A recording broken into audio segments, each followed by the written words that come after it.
Hi guys, today we'll be replacing the blade of this Philips one blade shaver. So it's a bit blunt. I've been using this for a couple of months now.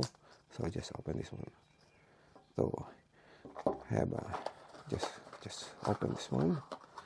So I have here spare blades. So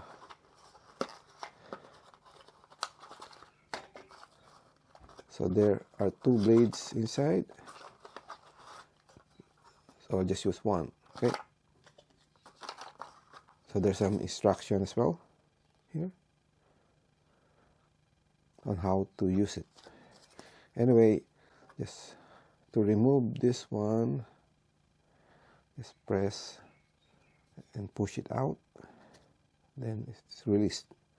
Then need to put the new blade in. Here's the new blade. So probably be from here at the bottom side. Yeah, okay, got it. So it is like this. Just follow the direction.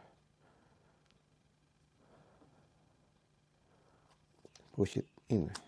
Yeah, all good. This is the old one and the new one. Try. I think that's it. So it's easy to replace it. Okay, just put it back. Okay, thank you for watching.